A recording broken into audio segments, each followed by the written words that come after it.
Here's to strong women. I can and I will. Watch me.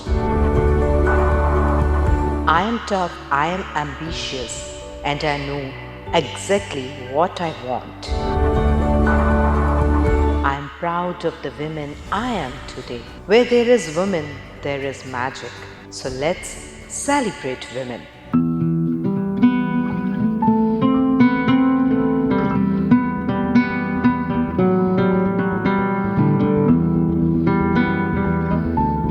ਸਤਿ ਸ਼੍ਰੀ ਅਕਾਲ ਜੀ। ਸਾਂਝਾ TV ਦੇਖ ਰਹੇ ਹੋ ਤੁਸੀਂ ਤੇ ਮੈਂ ਹਾਂ ਤੁਹਾਡੇ ਨਾਲ ਸ਼ਰਧਾ ਰਾਣਾ ਤੇ ਅੱਜ ਦੀ ਇਸ ਖਾਸ ਪੇਸ਼ਕਸ਼ ਆਈ ਐਮ ਵੂਮਨ ਵਿੱਚ ਤੁਹਾਡਾ ਸਾਰਿਆਂ ਦਾ ਸਵਾਗਤ ਹੈ। ਸੋ ਅਕਸਰ ਇਸ ਐਪੀਸੋਡ ਵਿੱਚ ਅਸੀਂ ਤੁਹਾਨੂੰ ਅਜਿਹੀਆਂ ਮਿਹਨਤਕਸ਼ ਅਤੇ ਸਟਰਗਲਿੰਗ ਵੂਮਨਸ ਦੇ ਨਾਲ ਰੂਬਰੂ ਕਰਵਾਉਂਦੇ ਹਾਂ, ਉਹਨਾਂ ਦੇ ਪਿਛੋਕੜ ਤੋਂ ਜਾਣੂ ਕਰਵਾਉਂਦੇ ਹਾਂ, ਉਹਨਾਂ ਦੀ ਹੱਡਬੀਤੀ ਤੋਂ ਜਾਣੂ ਕਰਵਾਉਂਦੇ ਹਾਂ। ਸੋ ਅੱਜ ਵੀ ਸਾਡਾ ਇਹ ਐਪੀਸੋਡ ਬਹੁਤ ਹੀ ਖਾਸ ਹੋਣ ਵਾਲਾ ਹੈ ਕਿਉਂਕਿ ਅੱਜ ਸਾਡੇ ਨਾਲ ਅਜਿਹੀ ਮਿਹਨਤਕਸ਼ ਅਤੇ ਬਹੁਤ ਹੀ ਖੂਬਸੂਰਤ ਮਹਿਲਾ ਐਡਵੋਕੇਟ ਸਿਮਰਨਜੀਤ ਕੌਰ ਗਿੱਲ ਜੀ ਮੌਜੂਦ ਨੇ। ਉਹਨਾਂ ਦਾ ਸਵਾਗਤ ਕਰਦੇ ਹਾਂ। ਸਵਾਗਤ ਹੈ ਮੈਮ ਤੁਹਾਡਾ ਬਹੁਤ ਬਹੁਤ। ਧੰਨਵਾਦ ਜੀ।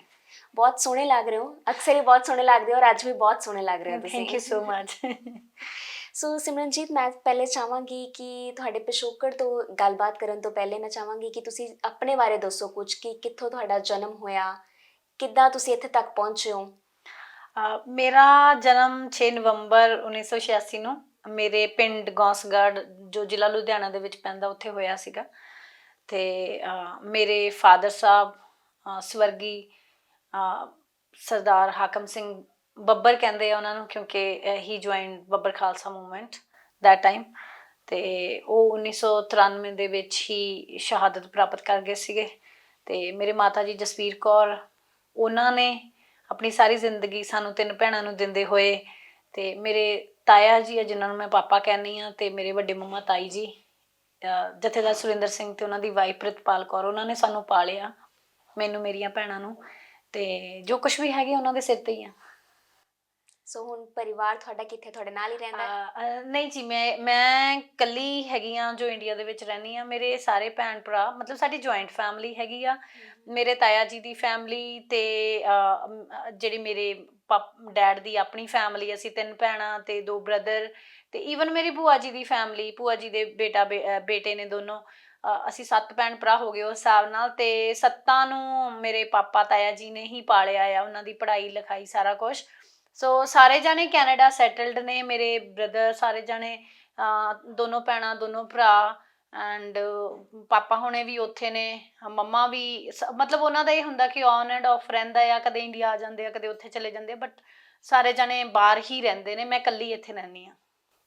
ਅੱਛਾ ਸਿਮਰਨ ਜੀ, ਕਿਹਾ ਜਾਂਦਾ ਹੈ ਕਿ ਜੇਕਰ ਹੌਸਲੇ ਬੁਲੰਦ ਹੋਣ ਤਾਂ ਕੋਈ ਵੀ ਮੰਜ਼ਿਲ ਇਹੋ ਜਿਹੀ ਨਹੀਂ ਹੁੰਦੀ ਜਿਹਨੂੰ ਹਾਸਲ ਨਾ ਕੀਤਾ ਜਾ ਸਕੇ, ਔਰ ਉਸੇ ਹੌਸਲੇ ਦੀ ਮਿਸਾਲ ਇਸ ਵਕਤ ਤੁਸੀਂ ਹੋ ਕਿ ਜਿੰਨਾ ਸਟਰਗਲ ਤੁਸੀਂ ਕੀਤਾ ਹੈ, ਜੋ ਕੁਝ ਤੁਹਾਡੇ ਨਾਲ ਵਾਪਰਿਆ ਹੈ, ਹਰ ਕੋਈ ਤੁਹਾਨੂੰ ਜਾਣਦਾ ਹੈ ਅੱਜ। ਇਹਦੇ ਵਿੱਚ ਦੇਖੋ, ਜਿਹੜੀਆਂ ਮੁਸ਼ਕਿਲਾਂ ਤੇ ਸਟਰਗਲ ਹੁੰਦੀਆਂ ਨੇ, ਮੇਰੇ ਅਕੋਰਡਿੰਗ ਉਹ ਉਸੇ ਇਨਸਾਨ ਦੇ ਰਾਹ 'ਚ ਆਉਂਦੀਆਂ ਨੇ ਜਿਹੜਾ ਉਹ ਮੁਸ਼ਕਿਲਾਂ ਨੂੰ ਸਰ ਕਰ ਸਕਦਾ ਆ। ਪਰਮਾਤਮਾ ਵੀ ਮੁਸ਼ਕਿਲਾਂ ਉਸੇ ਇਨਸਾਨ ਨੂੰ ਦਿੰਦੀਆਂ ਕਿ ਜਿਹਦੇ ਅੰਦਰ ਹੌਸਲਾ ਹੁੰਦਾ ਕਿ ਉਹ ਮੁਸ਼ਕਿਲਾਂ ਉਸ ਹੌਸਲੇ ਨੂੰ ਨਾ ਢਾਹ ਸਕਣ, ਬਟ ਉਹ ਹੌਸਲਾ ਜਿਹੜਾ ਉਹਨਾਂ ਮੁਸ਼ਕਿਲਾਂ ਨੂੰ ਢਾਹ ਕੇ ਇੱਕ ਮੰਜ਼ਿਲ ਆ ਜਿਹੜੀ ਉਹਨੂੰ ਪ੍ਰਾਪਤ ਕਰ ਸਕੇ। ਬੜੀ ਫੇਮਸ ਆਪਣੇ ਹੋਏ ਨੇ ਵਿਚਾਰਕ ਵੀ ਕਹਿ ਸਕਦੇ ਹਾਂ, ਆਇਨਸਟਾਈਨ, ਉਹਨਾਂ ਨੇ ਕਿਹਾ ਸੀਗਾ ਕਿ ਜਦੋਂ ਤੁਸੀਂ ਤੁਰੇ ਜਾਂਦੇ ਹੋ ਤਾਂ ਤੁਹਾਡੇ ਰਾਹ ਦੇ ਵਿੱਚ ਜੇਕਰ ਕੋਈ ਮੁਸ਼ਕਿਲ ਨਾ ਆਵੇ ਤਾਂ ਤੁਸੀਂ ਸਮਝ ਲਓ ਤੁਸੀਂ ਗਲਤ ਰਾਹ 'ਤੇ ਹੋ। ਸੋ ਮੁਸ਼ਕਿਲਾਂ ਨੇ ਉਹ ਜ਼ਿੰਦਗੀ ਦਾ, ਉਹ ਸਟਰਗਲ ਆ ਜਿਹੜੀ, ਉਹ ਜ਼ਿੰਦਗੀ ਦਾ ਸਰਮਾਇਆ ਹੁੰਦੀ ਆ। ਇੱਕ ਮੁਸ਼ਕਿਲ ਰਾਹ ਦੇ ਵਿੱਚ ਆਊਗੀ, ਅਸੀਂ ਡਿੱਗਾਂਗੇ ਅਤੇ ਅੱਗੇ ਵਧਾਂਗੇ ਤਾਂ ਹੀ ਸਾਨੂੰ ਸਫਲਤਾ ਮਿਲੇਗੀ। ਸੋ ਮੇਰੇ ਅਕੋਰਡਿੰਗ ਮੁਸ਼ਕਿਲਾਂ ਹੀ ਨੇ ਜਿਨ੍ਹਾਂ ਨੇ ਮੈਨੂੰ ਅੱਜ ਉਹ ਜ਼ਿੰਦਗੀ ਦਿੱਤੀ ਜਿਹੜੀ ਮੈਂ ਜੀ ਰਹੀ ਹਾਂ। ਤਾਂ ਹੀ ਉਹ ਕਹਿੰਦੇ ਮੈਮ, ਜੇਕਰ ਵਕਤ ਵੀ ਇਨਸਾਨ ਤੇ ਤਾਂ ਹੀ ਆਉਂਦਾ ਹੈ, ਪਹਿਚਾਣ ਕਰਵਾਉਂਦਾ ਹੈ ਕਿ ਕਿਹੜਾ ਆਪਣਾ ਹੈ ਤੇ ਕਿਹੜਾ ਬੇਗਾਨਾ ਹੈ। ਬਿਲਕੁਲ। ਦੇਖੋ, ਮੈਨੂੰ ਲੱਗਦਾ ਹੈ ਕਿ ਅਸੀਂ ਇਕੱਲੇ ਆਏ ਹਾਂ ਜ਼ਿੰਦਗੀ ਦੇ ਵਿੱਚ, ਇਕੱਲੇ ਹੀ ਜਾਣਾ ਆ। ਕੋਈ ਵੀ ਕਿਸੇ ਦੇ ਨਾਲ ਕੋਈ ਰਿਸ਼ਤਾ ਲੈ ਕੇ ਨਹੀਂ ਆਉਂਦਾ, ਰਿਸ਼ਤੇ ਇੱਥੇ ਆ ਕੇ ਬਣਦੇ ਨੇ। ਸਾਡੇ ਰੋਜ਼ਮਰਾ ਦੀ ਜ਼ਿੰਦਗੀ ਦੇ ਵਿੱਚ ਅਸੀਂ ਰਿਸ਼ਤੇ ਬਣਾਉਂਦੇ ਹਾਂ, ਕੁਛ ਰਹਿੰਦੇ ਆ, ਕੁਛ ਚਲੇ ਜਾਂਦੇ ਆ। ਪਰ ਮੈਂ ਇੱਕ ਗੱਲ ਕਹਾਂਗੀ, ਕੋਈ ਵੀ ਇਨਸਾਨ ਕਦੇ ਵੀ ਮਾੜਾ ਨਹੀਂ ਹੁੰਦਾ, ਤੇ ਕੋਈ ਵੀ ਇਨਸਾਨ ਕਦੇ ਵੀ ਪੂਰਾ ਚੰਗਾ ਜਾਂ ਪਰਫੈਕਟ ਨਹੀਂ ਹੁੰਦਾ। ਹਰੇਕ ਦੇ ਵਿੱਚ ਕੁਛ ਗੁਣ ਹੁੰਦੇ ਆ, ਕੁਛ ਔਗਣ ਹੁੰਦੇ ਆ। ਬਸ ਕੁਛ ਗੁਣਾਂ ਨਾਲ ਅਸੀਂ ਰਹਿ ਸਕਦੇ ਹਾਂ, ਕੁਛ ਨਾਲ ਨਹੀਂ ਰਹਿ ਸਕਦੇ। ਸੋ ਜਿਹੜੇ ਲੋਕ ਨਾਲ ਨਹੀਂ ਵੀ ਰਹੇ ਹੈਗੇ, ਜਾਂ ਇਹ ਕਹਿ ਲਓ ਕਿ ਜਿਹੜੇ ਬੇਗਾਨੇ ਨਿਕਲੇ ਆ, ਉਹਨਾਂ ਨਾਲ ਵੀ ਕੋਈ ਗਿਲਾ ਨਹੀਂ, ਸ਼ਾਇਦ ਅਸੀਂ ਵੀ ਉਹਨਾਂ ਦੇ ਆਪਣੇ ਨਹੀਂ ਸੀਗੇ। ਸੋ ਮੈਨੂੰ ਲੱਗਦਾ ਕਿ ਜ਼ਿੰਦਗੀ 'ਚ ਕਦੇ ਵੀ ਕਿਸੇ ਨਾਲ ਕੋਈ ਗਿਲਾ ਰੱਖ ਕੇ ਜਿਉਣਾ ਨਹੀਂ ਚਾਹੀਦਾ, ਕਿਉਂਕਿ ਜੇ ਅਸੀਂ ਕੋਈ ਵੀ ਗਿਲਾ ਜਾਂ ਗਰਜਿਸ਼ ਹੋਲਡ ਕਰਕੇ ਰੱਖਾਂਗੇ ਨਾ, ਉਹ ਸਾਨੂੰ ਹੀ ਮਾਨਸਿਕ ਜਿਹੜੀ ਹੈਗੀ ਆ ਬਿਮਾਰੀ ਦੇਣਗੇ। ਸੋ ਜੇ ਜ਼ਿੰਦਗੀ ਨੂੰ ਸਹੀ ਤਰੀਕੇ ਨਾਲ ਜੀਣਾ ਆ ਤਾਂ ਇਹ ਸੋਚੋ ਕਿ ਜੇ ਕਿਸੇ ਤੋਂ ਕੁਝ ਗਲਤ ਵੀ ਹੋ ਗਿਆ ਤੁਹਾਡੇ ਨਾਲ, ਸ਼ਾਇਦ ਉਹਦਾ ਸੁਭਾਅ ਸੀ ਜਾਂ ਸ਼ਾਇਦ ਉਹ ਸਾਨੂੰ ਕੁਝ ਸਿਖਾਉਣ ਲਈ ਸੀ, ਤੇ ਜੋ ਕੁਝ ਵੀ ਹੋਇਆ ਉਹ ਕਿਸੇ ਨਾ ਕਿਸੇ ਚੰਗੇ ਲਈ ਹੀ ਹੋਇਆ। ਮਨ ਦੇ ਵਿੱਚ ਜੇ ਮਾੜਾ ਮੋਟਾ ਵੀ ਭੇਦ ਭਾਵ ਜਾਂ ਉਹ ਗਰਜਿਸ਼ ਰੱਖਾਂਗੇ ਤਾਂ ਉਹ ਗਰਜਿਸ਼ ਸਾਨੂੰ ਹੀ ਦੁੱਖ ਦੇਣਗੇ। ਸੋ ਜੇ ਜ਼ਿੰਦਗੀ ਇਹ ਕਹਿ ਲਓ ਕਿ ਪੋਜ਼ਿਟਿਵਿਟੀ ਨਾਲ ਜੀਣੀ ਆ ਤਾਂ ਸਾਰਾ ਕੁਝ ਭੁੱਲ ਕੇ ਇੱਕ ਸਿਰਫ ਚੰਗੇ ਮਕਸਦ ਵੱਲ ਤੇ ਅੱਜ ਦਾ ਜਿਹੜਾ ਚੰਗਾ ਟਾਈਮ ਆ ਉਹਦੇ ਵੱਲ ਮੈਨੂੰ ਲੱਗਦਾ ਧਿਆਨ ਦੇਣਾ ਚਾਹੀਦਾ ਆ। ਸੋ ਹੁਣ ਮੈਂ ਚਾਹਾਂਗੀ ਕਿ ਜਿਸ ਟਾਈਮ ਨੇ ਤੁਹਾਨੂੰ ਇੰਨਾ ਮਜ਼ਬੂਤ ਕੀਤਾ, ਜਿਨ੍ਹਾਂ ਕਰਕੇ ਤੁਹਾਡੇ ਇੰਨੇ ਅੱਛੇ ਵਿਚਾਰ ਨੇ, ਹੁਣ ਜਿਹੜਾ ਟਾਈਮ ਤੁਸੀਂ ਦੇਖਿਆ ਹੈ, ਤੇ ਮੈਂ ਜ਼ਰੂਰ ਚਾਹਾਂਗੀ ਕਿ ਹੱਡਬੀਤੀ ਤੁਸੀਂ ਆਪਣੇ ਦਰਸ਼ਕਾਂ ਨਾਲ ਜ਼ਰੂਰ ਸਾਂਝੀ ਕਰੋ। ਜ਼ਰੂਰ, ਬਿਲਕੁਲ। ਦੇਖੋ, ਜੇ ਅੱਜ ਕਿਸੇ ਮੁਕਾਮ ਤੇ ਪਹੁੰਚੇ ਆ ਤਾਂ ਉਹਨਾਂ ਮੁਸ਼ਕਲਾਂ ਕਰਕੇ ਹੀ ਪਹੁੰਚੇ ਆ। ਜੇ ਉਹ ਦਰਦ ਨਾ ਹੰਢਾਉਂਦੇ ਤਾਂ ਇਸ ਜਗ੍ਹਾ ਤੇ ਨਾ ਪਹੁੰਚਦੇ। ਸੋ ਜੋ ਕੁਝ ਵੀ ਰਾਹ ਦੇ ਵਿੱਚ ਹੁੰਦਾ ਆ ਉਹ ਸ਼ਾਇਦ ਮੇਰੇ ਚੰਗੇ ਲਈ ਹੀ ਸੀਗਾ। ਉਹ ਮੈਨੂੰ ਉਹ ਬਣਾ ਕੇ ਗਿਆ ਜੋ ਅੱਜ ਮੈਂ ਹੈਗੀ ਆ, ਤੇ ਬਿਲਕੁਲ ਉਹਦੇ ਬਾਰੇ ਗੱਲ ਕਰਨੀ ਵੀ ਚਾਹੀਦੀ ਹੈ। ਪਰ ਉਹ ਇੱਕ ਸਟੇਜ ਨਹੀਂ ਹੈਗੀ, ਉਹ ਬਚਪਨ ਤੋਂ ਚੱਲਦੀ ਆ ਰਹੀ ਆ। ਅਲੱਗ-ਅਲੱਗ ਦੌਰ ਦੇ ਵਿੱਚ ਅਲੱਗ-ਅਲੱਗ ਤਰ੍ਹਾਂ ਦੀ ਸਿੱਖਿਆ ਆਉਂਦੀ ਆ, ਅਲੱਗ-ਅਲੱਗ ਤਰ੍ਹਾਂ ਦੀਆਂ ਸੱਟਾਂ ਲੱਗਦੀਆਂ ਨੇ ਜੋ ਸਿਖਾਉਂਦੀਆਂ ਨੇ। ਸੋ ਆਪਾਂ ਬਚਪਨ ਤੋਂ ਹੀ ਫਿਰ ਗੱਲ ਕਰਦੇ ਹਾਂ। ਬਚਪਨ ਦੇ ਵਿੱਚ ਸਭ ਤੋਂ ਜ਼ਿਆਦਾ ਕਿਸੇ ਵੀ ਬੱਚੇ ਲਈ ਮਤਲਬ ਟਰੋਮਾ ਇਹ ਹੁੰਦਾ ਕਿ ਜਦੋਂ ਉਹਦੇ ਪੇਰੈਂਟਸ ਦੋਨੋਂ ਨਹੀਂ ਰਹਿੰਦੇ ਹੈਗੇ। ਸੋ ਖੈਰ, ਆਮ ਸੌਰੀ, ਹੈ ਨਾ, ਮੈਂ ਇਮੋਸ਼ਨਲ ਹੈਗੀ ਹਾਂ। ਮੇਰੇ ਤਾਇਆ ਜੀ ਨੇ, ਪਾਪਾ ਨੇ ਕਦੇ ਕਮੀ ਨਹੀਂ ਮਹਿਸੂਸ ਹੋਣ ਦਿੱਤੀ। ਪਰ ਹੁਣ ਵੱਡੇ ਆ ਨਾ, ਸੋਚਦੇ ਆ ਮੰਮੀ ਨੂੰ ਤਾਂ ਨਹੀਂ ਪਤੀ ਮਿਲਿਆ ਨਾ। ਮੇਰੇ ਮਦਰ ਮੇਰੇ ਤੋਂ ਵੀ ਛੋਟੀ ਉਮਰ ਦੇ ਸੀਗੇ ਜਦੋਂ ਦੇ, ਉਹ ਇਕੱਲੇ ਰਹਿ ਰਹੇ ਆ। ਅੱਜ ਕੱਲ੍ਹ ਮਾਵਾਂ ਆਪਣੇ ਬੱਚਿਆਂ ਨੂੰ ਛੱਡ ਕੇ ਦੂਜਾ ਵਿਆਹ ਕਰਾ ਲੈਂਦੀਆਂ ਨੇ, ਸੋਚਦੀਆਂ ਨਹੀਂ ਬੱਚਿਆਂ ਬਾਰੇ।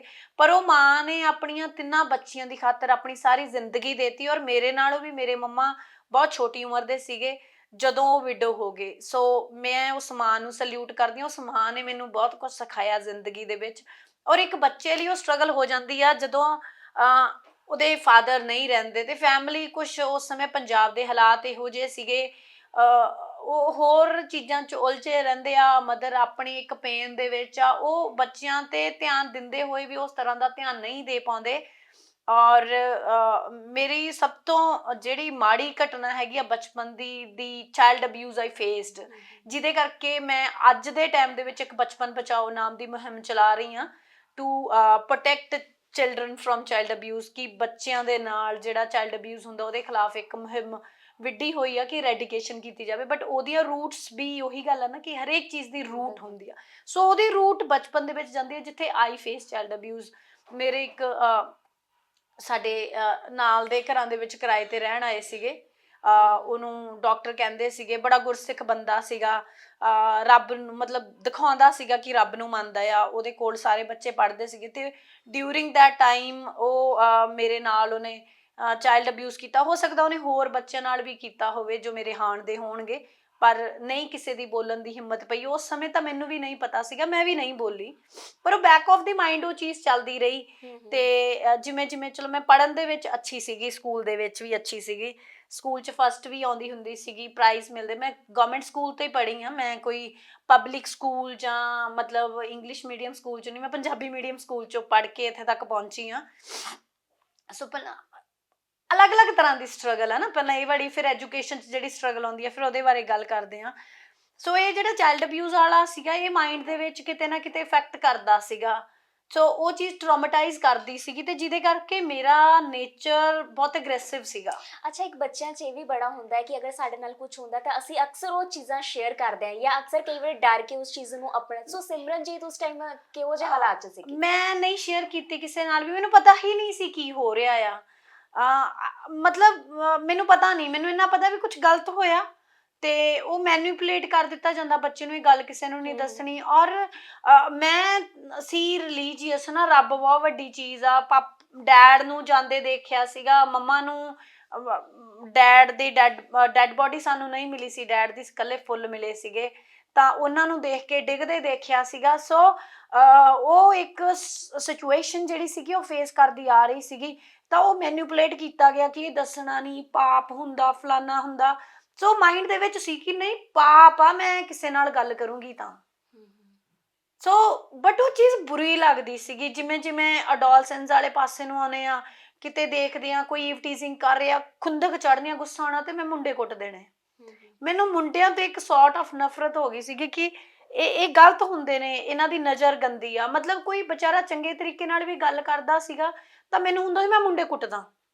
ਦਿਸ ਵਾਜ਼ ਮਾਈ ਸਾਈਕੋਲੋਜੀ ਕਿ ਮੈਨੂੰ ਹਰ ਮੁੰਡਾ ਬੁਰਾ ਲੱਗਦਾ ਸੀਗਾ। ਮੈਂ ਯੂਨੀਵਰਸਿਟੀ ਆ ਜਾਂਦੀ ਹਾਂ ਤੇ ਸਾਰਿਆਂ ਨੂੰ, ਮਤਲਬ ਮੈਂ ਇੱਥੇ ਹਿਟਲਰ ਦੇ ਨਾਮ ਨਾਲ ਪੋਪੂਲਰ ਸੀਗੀ। ਮੇਰੇ ਨਾਲ ਕੋਈ ਕੁੜੀ ਜਾਂਦੀ ਸੀ, ਉਹਨੂੰ ਕੋਈ ਨਾਰਮਲ ਵੀ ਪ੍ਰਪੋਜ਼ ਨਹੀਂ ਕਰ ਪਾਉਂਦਾ ਸੀਗਾ। ਮੇਰੀ ਇੱਕ ਮਤਲਬ ਉਹ ਇੱਕ ਔਰਾ ਲਾ ਲਓ ਜਾਂ ਇੱਕ ਪਰਸਨੈਲਿਟੀ ਬਣੀ ਹੋਈ ਸੀ। ਮੇਰੀਆਂ ਫਰੈਂਡਸ ਵੀ ਆਪਣੇ ਬॉयਫ੍ਰੈਂਡਸ ਨੂੰ ਮੇਰੇ ਨਾਲ ਆਪਣਾ ਕਜ਼ਨ ਕਹਿ ਕੇ ਮਿਲਾ ਦਿੰਦੀਆਂ ਸੀਗੀਆਂ। ਮਤਲਬ ਉਹ ਇੱਕ ਇਹੋ ਜਿਹੀ ਪਰਸਨੈਲਿਟੀ, ਮੇਰੇ ਤੋਂ ਡਰਦੇ ਸੀਗੇ, ਮੈਨੂੰ ਕੋਈ ਪ੍ਰਪੋਜ਼ ਕਰਨ ਦੀ ਹਿੰਮਤ ਨਹੀਂ ਕਰ ਪਾਉਂਦਾ ਸੀਗਾ। ਸੋ ਉਹਦੇ ਕਰਕੇ ਫਿਰ ਇੰਨਾ ਅਗਰੈਸਿਵ ਹੋਣਾ। ਫਿਰ ਮੇਰੀ ਫਰੈਂਡਸ ਨੇ ਮੈਨੂੰ ਸਮਝਾਇਆ ਕਿ ਆਪਾਂ ਨੂੰ ਕਾਉਂਸਲਿੰਗ ਲੈਣੀ ਚਾਹੀਦੀ ਆ, ਵੀ ਇਹ ਨੇਚਰ ਨਾਰਮਲ ਨਹੀਂ ਹੈਗਾ। ਜਦੋਂ ਥੋੜੇ ਤੁਸੀਂ ਵੱਡੇ ਹੁੰਦੇ ਹੋ ਤੇ ਉੱਪਰ ਦੀ ਉਸ ਸਮੇਂ ਮੇਰੀ ਇੰਗੇਜਮੈਂਟ ਹੋ ਗਈ, ਦੈਨ ਉਹਦੇ ਨਾਲ ਮੇਰਾ ਪਿਆਰ ਪੈਂਦਾ ਆ, ਅਟੈਚਮੈਂਟ ਹੁੰਦੀ ਆ, ਉਹਦੇ ਨਾਲ ਮੈਂ ਸ਼ੇਅਰ ਕਰਦੀ ਹਾਂ, ਉਹ ਉਸ ਚੀਜ਼ ਦਾ ਮਜ਼ਾਕ ਬਣਾ ਕੇ ਰੱਖ ਦਿੰਦਾ ਆ। ਵਰਜੈਨਿਟੀ ਪੁੱਛੀ ਜਾਂਦੀ, ਆਰ ਯੂ ਵਰਜਨ ਔਰ ਨਾਟ।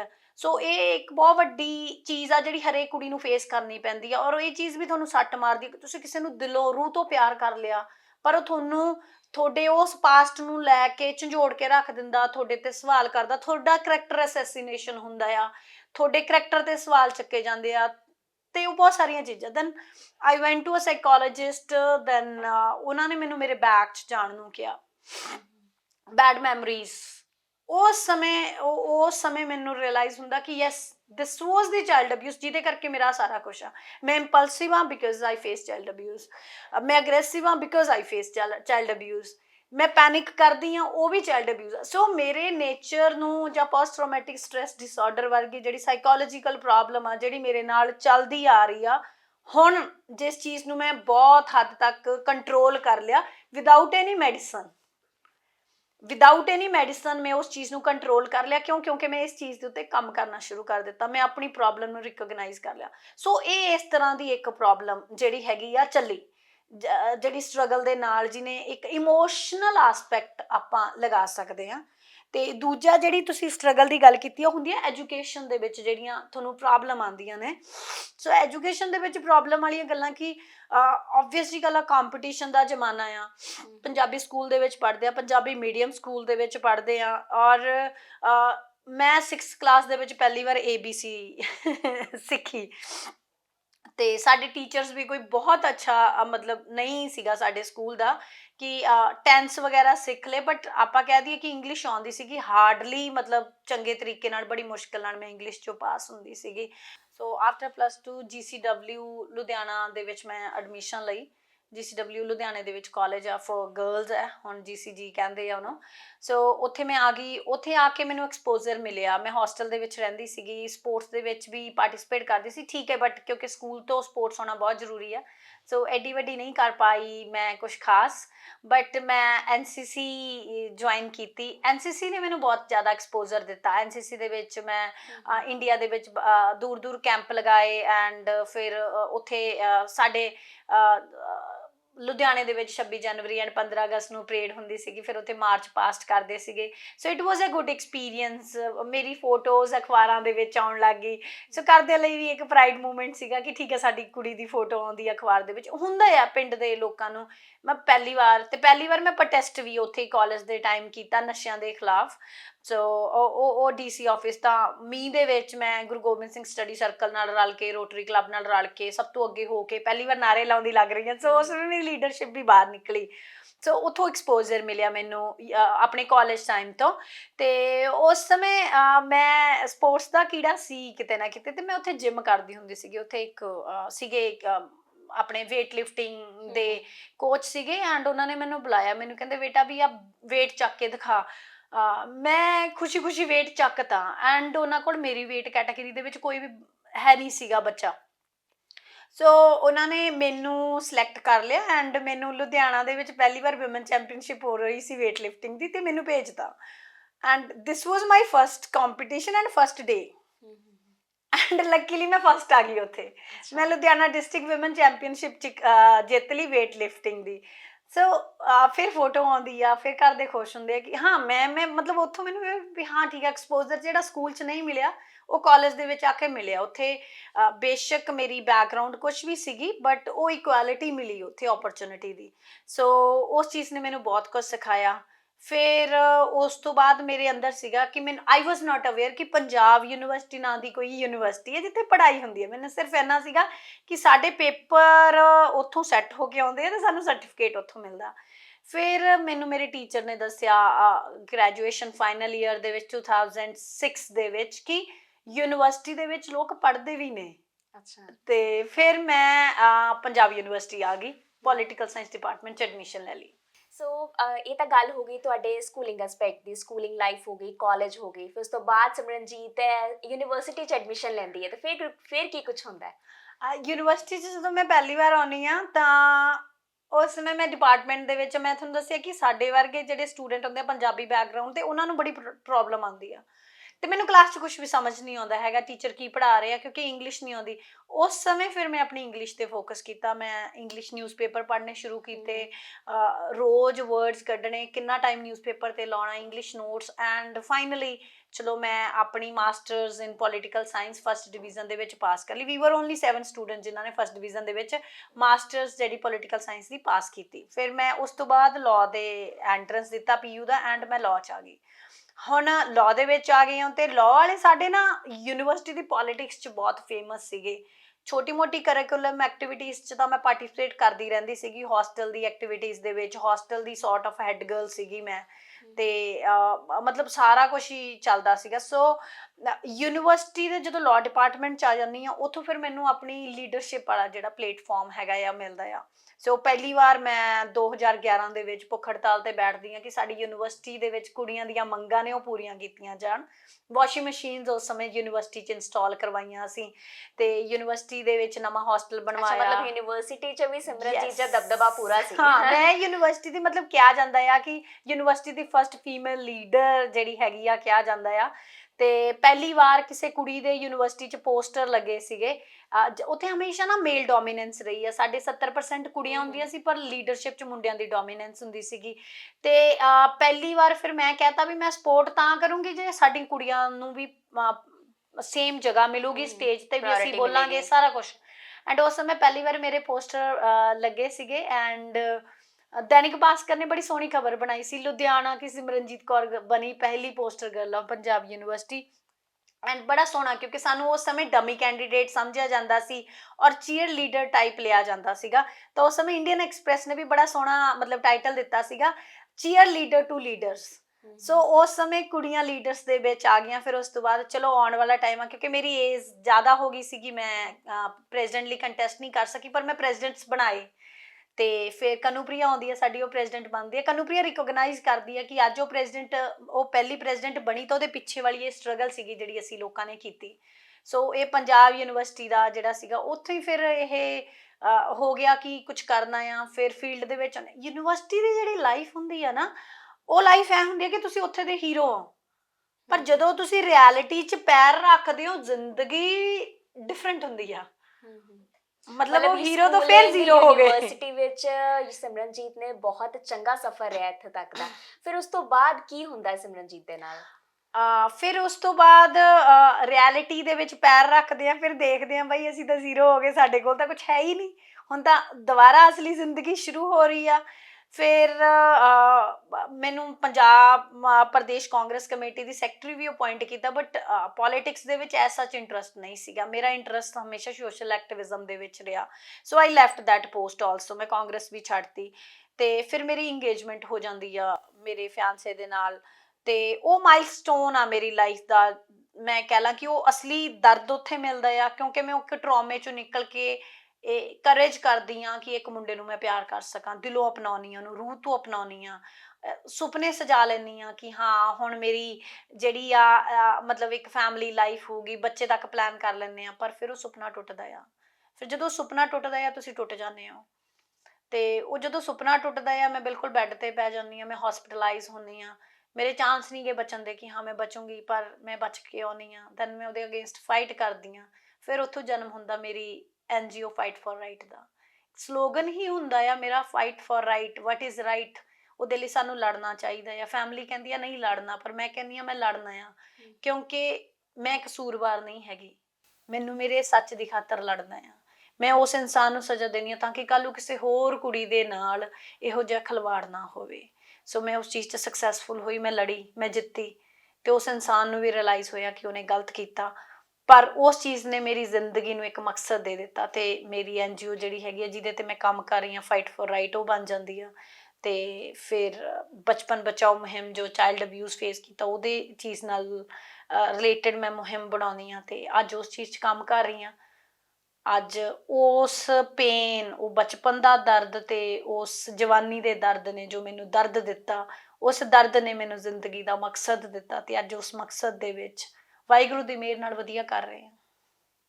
ਸੋ ਬਹੁਤ ਵਧੀਆ ਸੀਗਾ ਤੁਹਾਡਾ ਇੱਥੇ ਤੱਕ ਦਾ ਸਫ਼ਰ। ਉਸ ਤੋਂ ਬਾਅਦ ਤੁਸੀਂ ਬਹੁਤ ਸਟਰਗਲ ਕੀਤਾ, ਬਹੁਤ ਚੀਜ਼ਾਂ ਫੇਸ ਕੀਤੀਆਂ। ਸ਼ਾਇਦ ਇੰਨੀ ਛੋਟੀ ਜਿਹੀ ਉਮਰ ਵਿੱਚ ਕੋਈ ਹੀ ਹੁੰਦਾ ਹੋਵੇਗਾ ਜਿਹਨੇ ਇੰਨਾ ਸਭ ਕੁਝ ਫੇਸ ਕੀਤਾ ਹੋਵੇ, ਤੇ ਇੰਨਾ ਕੁਝ ਹੰਢਾ ਕੇ ਅੱਜ ਤੁਸੀਂ ਬਹੁਤ ਚੰਗੇ ਮੁਕਾਮ 'ਤੇ ਹੋ, ਹੈ ਨਾ। ਬਾਕੀਆਂ ਲਈ ਮਿਸਾਲ ਹੋ, ਬਾਕੀ ਔਰਤਾਂ ਲਈ ਮਿਸਾਲ ਹੋ।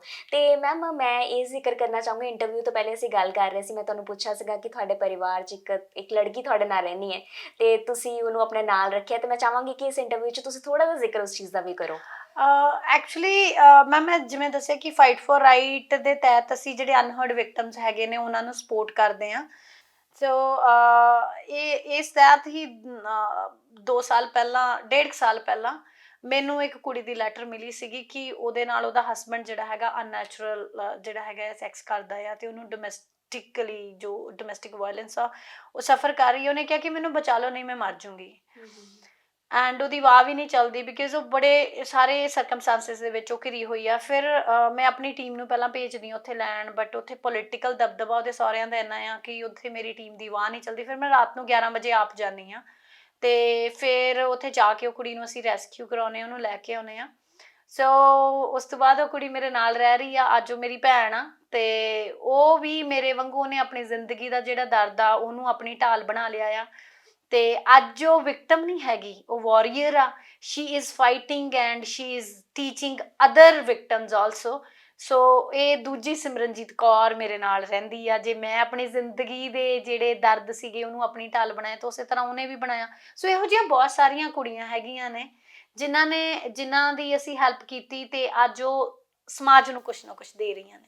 ਬਹੁਤ ਖੂਬ ਮੈਮ, ਰੀਅਲੀ ਸੈਲਿਊਟ ਆ ਤੁਹਾਨੂੰ ਇਸ ਚੀਜ਼ ਲਈ। ਇੰਨਾ ਮਤਲਬ ਇੰਨਾ ਵਧੀਆ ਐਫਰਟ ਜਿਹੜਾ ਤੁਸੀਂ ਕਰ ਰਹੇ ਹੋ, ਬਾਕੀਆਂ ਲਈ ਮਿਸਾਲ ਹੋ, ਬਾਕੀ ਔਰਤਾਂ ਲਈ ਮਿਸਾਲ ਹੋ, ਬਾਕੀ ਲੋਕਾਂ ਲਈ ਮਿਸਾਲ ਹੋ ਕਿ ਤੁਸੀਂ ਇੰਨਾ ਵੱਡਾ ਸਟੈਪ ਚੱਕਿਆ ਹੈ। ਉਹ ਵੀ ਫੈਮਿਲੀ ਤੁਹਾਡੀ ਕਿੱਥੇ ਹੈ, ਤੁਸੀਂ ਅੱਜ ਇਕੱਲੇ ਰਹਿ ਰਹੇ ਹੋ। ਪਰ ਇਹ ਵੀ ਮਤਲਬ ਇੰਨਾ ਸਭ ਕੁਝ ਬੰਦੇ ਨੂੰ ਕਿਤੇ ਨਾ ਕਿਤੇ ਇਹ ਚੀਜ਼ਾਂ ਰਿਅਲਾਈਜ਼ ਵੀ ਹੁੰਦੀਆਂ ਨੇ, ਪਰ ਇਹਨਾਂ ਸਭ ਦੇ ਬਾਵਜੂਦ ਤੁਸੀਂ ਅੱਜ ਬਹੁਤ ਚੰਗਾ ਜਿਹੜਾ ਮੁਕਾਮ ਹਾਸਿਲ ਕੀਤਾ। ਮੈਮ ਇਹ ਮੁਕਾਮ ਦੇ ਪਿੱਛੇ ਮੈਂ ਕਹਾਂ ਕਿ ਮੇਰੀ, ਹਾਂ ਠੀਕ ਆ, ਮੇਰੇ ਘਰਦਿਆਂ ਨੇ ਜੋ ਪੜ੍ਹਾਈ ਲਿਖਾਈ ਕਰਾਈ, ਮੇਰੇ ਪਾਪਾ ਨੇ ਹਮੇਸ਼ਾ ਮੇਰੇ ਤਾਇਆ ਜੀ, ਉਹਨਾਂ ਨੇ ਹਮੇਸ਼ਾ ਸਾਥ ਦਿੱਤਾ। ਘਰਦਿਆਂ ਦੇ ਐਂਟੀ ਜਾ ਕੇ ਵੀ ਉਹਨਾਂ ਨੇ ਸਾਥ ਦਿੱਤਾ, ਕਿਉਂਕਿ ਮੈਂ ਮਤਲਬ ਉਹ ਇਹ ਕਹਿ ਲਓ ਕਿ ਫੰਡਾਮੈਂਟਲਿਸਟ ਤੇ ਇੱਕ ਉਹ ਰੂੜੀਵਾਦੀ ਸੋਚ ਵਾਲੇ ਪਿੰਡ ਦੇ ਪਿਛੋਕੜ ਦੇ ਵਿੱਚੋਂ ਹੈਗੀ ਆ। ਤੇ ਉੱਥੇ ਉਹੋ ਜਿਹੀ ਸੋਚ ਹੈਗੀ ਆ, ਪੈਟਰੀਆਰਕੀਕਲ ਸਿਸਟਮ ਬਹੁਤ ਜ਼ਿਆਦਾ ਹਾਵੀ ਆ। ਪਰ ਪਾਪਾ ਨੇ ਅੰਡਰਸਟੈਂਡ ਕੀਤਾ ਮੇਰੀ ਸਾਈਕੋਲੋਜੀ ਨੂੰ, ਮੇਰੇ ਕੰਮ ਨੂੰ ਰਿਕੋਗਨੀਸ਼ਨ ਦਿੱਤੀ, and he supported me through out. ਹੁਣ ਤੱਕ ਮੇਰੇ ਮਦਰ ਵੀ ਜਿੰਨੀ ਉਹਨਾਂ ਨੂੰ ਸਮਝ ਹੈਗੀ ਆ ਉਹ ਮੈਨੂੰ ਸਪੋਰਟ ਕਰਦੇ ਆ। ਠੀਕ ਆ, ਉਹਨਾਂ ਦੇ ਅੰਦਰ ਮੈਨੂੰ ਲੈ ਕੇ ਡਰ ਜ਼ਰੂਰ ਹੈਗਾ। ਖੈਰ, ਜਦੋਂ ਮੇਰੇ ਤੇ ਫੇਕ ਕੇਸਿਸ ਪੈ ਜਾਂਦੇ ਆ, ਮੈਂ ਜੇਲ੍ਹ ਚਲੀ ਜਾਂਦੀ ਆ, ਉਸ ਚੀਜ਼ ਨੂੰ ਲੈ ਕੇ ਉਹਨਾਂ ਦੇ ਅੰਦਰ ਡਰ ਜ਼ਰੂਰ ਹੈਗਾ ਕਿ ਜੇਲ੍ਹ ਚਲੀ ਗਈ ਫਿਰ ਕੁਛ ਨਾ ਹੋ ਜੇ। ਬਟ ਮੇਰੇ ਕੰਮ ਨੂੰ ਮੇਰੇ ਸਾਰੇ ਜਾਣੇ ਸਪੋਰਟ ਕਰਦੇ ਆ। ਮੈਂ ਕਹਿ ਦਾਂ ਕਿ ਜੇ ਮੈਂ ਆ ਤਾਂ ਮੈਂ ਨਹੀਂ ਹੈਗੀ, ਉਹ ਅਸੀਂ ਆ। ਈਵਨ ਫਾਈਟ ਫॉर ਰਾਈਟ ਦੇ ਵਿੱਚ ਵੀ ਇਟਸ ਨਾਟ ਮੈਂ, ਇਹ ਸਿਰਫ ਮੇਰਾ ਦੀ ਸ਼ਕਲ ਦੇਖਦੀ ਆ, ਮੇਰੀ ਪੂਰੀ ਟੀਮ ਆ ਉਹਦੇ ਵਿੱਚ ਜਿਹੜੀ ਕੰਮ ਕਰਦੀ ਆ। ਸਾਰੀ ਟੀਮ ਹੀ ਐਪਰੀਸ਼ੀਏਸ਼ਨ ਦੇ ਕਾਬਲ ਆ, ਕਿਉਂਕਿ ਅਸੀਂ ਸਾਰੇ ਜਾਣੇ ਭੈਣ ਭਰਾਵਾਂ ਵਾਂਗੂ ਰਹਿੰਦੇ ਆ, ਸਾਰੇ ਇੱਕ ਦੂਜੇ ਦੀ ਸਪੋਰਟ ਕਰਦੇ ਆ, ਸਾਰੇ ਸਾਥ ਦਿੰਦੇ ਆ। ਤੇ ਸਾਡਾ ਮੋਟੋ ਆ ਕਿ ਅਸੀਂ ਵਿਕਟਮ ਨੂੰ ਸੇਵ ਕਰਕੇ ਉਹਨੂੰ ਇਹ ਨਹੀਂ ਰਿਅਲਾਈਜ਼ ਕਰਾਉਂਦੇ ਕਿ ਅਸੀਂ ਤੈਨੂੰ ਸੇਵ ਕੀਤਾ, ਤੂੰ ਵਿਕਟਮ ਆ, ਤੇਰੀ ਲਾਈਫ 'ਚ ਨਹੀਂ। ਅਸੀਂ ਉਹਨੂੰ ਇਹ ਕਹਿੰਦੇ ਆ ਕਿ ਤੇਰੇ ਲਾਈਫ 'ਚ ਜੋ ਕੁਝ ਹੋਇਆ, ਪਹਿਲਾਂ ਤਾਂ ਮੈਂ ਹਰੇਕ ਨੂੰ ਆਪਣੀ ਕਹਾਣੀ ਸੁਣਾਉਣੀ ਆ। ਠੀਕ ਹੈ। ਫਿਰ ਉਹਨੂੰ ਹੁਣ ਮੈਂ ਆਪਣੀ ਜਿਹੜੀ ਮੇਰੇ ਨਾਲ ਲੜਕੀ ਰਹਿ ਰਹੀ ਹੈ, ਮੈਂ ਨਾਮ ਨਹੀਂ ਲਵਾਂਗੀ ਹਨਾ, ਤੇ ਉਹਦੀ ਕਹਾਣੀ ਸੁਣਾਉਣੀ ਆ, ਹੋਰ ਬੱਚਿਆਂ ਦੀ ਕਹਾਣੀ ਸੁਣਾਉਣੀ ਆ। ਤੇ ਸਾਡਾ ਟਾਰਗੇਟ ਹੀ ਇਹ ਆ ਕਿ ਵਿਕਟਮ ਨੂੰ, ਕਾਸਟ ਦੀ ਵਿਕਟਮ ਇਨਟੂ ਵਾਰੀਅਰ। ਸੋ ਵਾਰੀਅਰ ਬਣਾਉਣਾ ਸਾਡਾ ਟਾਰਗੇਟ ਆ, ਪਰ ਵਾਰੀਅਰ ਬਣਾਉਂਦੇ ਹੋਏ ਅਸੀਂ ਆਪਣੀ ਜੋ ਅੰਦਰਲੀ ਸੌਫਟਨੈਸ ਆ, ਜੋ ਇੱਕ ਫੈਮਿਨਿਜ਼ਮ ਆ, ਉਹ ਨਹੀਂ ਛੱਡਣਾ ਹੈਗਾ, ਕਿਉਂਕਿ ਉਹ ਬਹੁਤ ਜ਼ਰੂਰੀ ਆ, ਉਹ ਬੈਲੈਂਸ ਬਹੁਤ ਜ਼ਰੂਰੀ ਆ, ਤੇ ਪੋਜ਼ਿਟਿਵਿਟੀ ਬਹੁਤ ਜ਼ਰੂਰੀ ਆ। ਤੋ ਅਸੀਂ, ਸਾਡੇ ਨਾਲ ਜਿਨ੍ਹਾਂ ਨੇ ਵੀ ਗਲਤ ਕੀਤਾ, ਅਸੀਂ ਉਹਨਾਂ ਨੂੰ ਘৃਣਾ ਦੀ ਨਜ਼ਰ ਨਾਲ ਨਹੀਂ ਦੇਖਦੇ, ਅਸੀਂ ਉਹਨਾਂ ਨੂੰ ਤਰਸ ਦੇ ਪਾਤਰ ਸਮਝਦੇ ਹਾਂ, ਕਿਉਂਕਿ ਉਹਨਾਂ 'ਚੋਂ ਕਾਬਲੀਅਤ ਨਹੀਂ ਸੀਗੀ, ਉਹਨਾਂ ਦੇ ਵਿੱਚ ਉਹਨਾਂ ਦੀ ਮਾੜੀ ਕਿਸਮਤ ਸੀਗੀ ਕਿ ਉਹ ਸਾਨੂੰ ਸੰਭਾਲ ਨਹੀਂ ਸਕੇ। ਸੋ ਇਹ ਐਟੀਟਿਊਡ ਜਿਹੜਾ ਹੈਗਾ ਲੈ ਕੇ ਚੱਲਦੇ ਆ। ਸੋ ਮੈਂ ਨਹੀਂ ਹੈਗੀ, ਉਹ ਅਸੀਂ ਆ, ਦੀ ਟੀਮ ਫਾਈਟ ਫॉर ਰਾਈਟ ਆ, ਜਿਹਦੇ ਕਰਕੇ ਅੱਜ ਜੋ ਵੀ ਹੈਗੇ ਅਸੀਂ ਹੈਗੇ ਆ। ਬਿਲਕੁਲ, ਬਹੁਤ ਬਹੁਤ ਧੰਨਵਾਦ ਸਿਮਰਨਜੀਤ ਤੁਹਾਡਾ। Thank you so much. ਬਹੁਤ ਬੁਲੰਦ ਹੌਸਲੇ ਦੀ ਮਿਸਾਲ ਹੋ ਤੁਸੀਂ ਸਾਰਿਆਂ ਲਈ। ਸੋ ਮੈਂ ਇੱਕ ਚਾਹਾਂਗੀ ਐਟ ਲਾਸਟ ਇੱਕ ਛੋਟਾ ਜਿਹਾ ਮੈਸੇਜ ਤੁਸੀਂ ਸਾਡੇ ਦਰਸ਼ਕਾਂ ਨੂੰ ਜ਼ਰੂਰ ਦਿਓ।